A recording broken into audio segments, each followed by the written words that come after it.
So guys, आज आपण देसी style मसाला pasta बनवण्यासाठी आपण सर्वात आधी पाणी गरम करून घेऊ। पाणी चांगले गरम झाल्यानंतर आपण त्यामध्ये पास्ता टाकूया।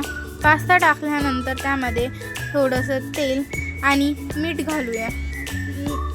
मीठ घातल्यानंतर पास्ता हा आपण 80% शिजून घेऊ, म्हणजे नंतर चिकट नाही। पास्ता शिजेपर्यंत पास्ता बनवण्यासाठी आपण इथे बारीक चिरलेला कांदा, टोमॅटो, हिरवी मिरची आणि कोथिंबीर कापून घेतली आहे। आता आपण पॅनमध्ये तेल टाकून घेऊ। तेल तापल्यानंतर आपण यात जिरे मोहरी टाकून जिरे मोहरी चांगले तडतडल्यानंतर आपण त्यामध्ये कांदा टाकू। कांदा हा 10% शिजून घेऊ आणि कांदा शिजल्यानंतर आपण टोमॅटो आणि हिरवी मिरची टाकून चांगलं परतू। कांदा टोमॅटो शिजल्यानंतर आपण यात थोडीशी हळद, थोडे धनेपूड, थोडं लाल तिखट आणि थोडं मटन मसाला टाकूया। सर्व मसाले टाकल्यानंतर आपण हे सर्व मिक्स करू। सर्व मसाले चांगले शिजवून घेऊया। फ्लेम हा बारीकच ठेवायचा, म्हणजे मसाले जळणार नाही। मसाले शिजल्यानंतर यात आपण थोडासा फ्लेवरसाठी soya sauce, red chilli sauce आणि थोडा ग्रीन चिली सॉस टाकूया आणि चांगलं हे शिजू द्यायचं आहे।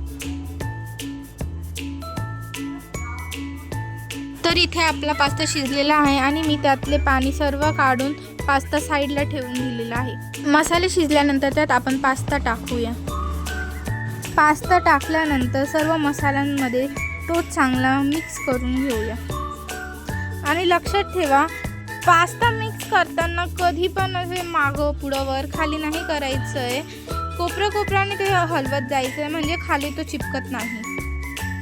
तो चांगल्या प्रकारे आपण आपला पास्ता मिक्स करून घेऊ। मिक्स करून झाल्यानंतर आपण त्यात पास्ता मसाला टाकू। पास्ता मसाला नसेल तर मॅगी मसाला टाकला तरीही चालेल आणि सर्व एकत्र मिक्स करून घेऊ। चांगल्या प्रकारे सर्व मिक्स करायचं आहे। आता आपण यामध्ये मीठ टाकूया। मीठ हे कमीच टाकायचे, कारण आपण पास्ता शिजवताना सुद्धा त्यात मीठ घातले होते। मीठ टाकल्यानंतर हे चांगलं मिक्स करून घेऊ।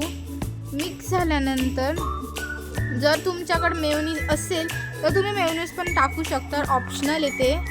मेयोनीज टाकल्यानंतर थोडं वरतून कोथिंबीर टाकू आणि मस्त हलवून। ऑलमोस्ट आपला पास्ता झालेलाच आहे। आपण याला 1 ते 2 मिनिटं वाफेवर ठेवूया। तर तुम्ही बघू शकता, इथं आपला पास्ता झालेला आहे। खरंच खूप छान वास येतोय। एकदा तुम्ही नक्की बनवून बघा। आता आपण हे सर्व करून घेऊयात। सो चला, आता आपण पास्ताचे रिव्ह्यू घेऊया, बघूया पास्ता कसा झाला। श्रेयश, मी पास्ता बनवला आहे, खाऊन सांग हा कसा झालेला आहे। तर गाईजांना तर पास्ता आवडला आहे। तुम्ही सुद्धा बनवून बघा कसा होतो आणि कमेंटमध्ये नक्की सांगा कसा झालेला आहे।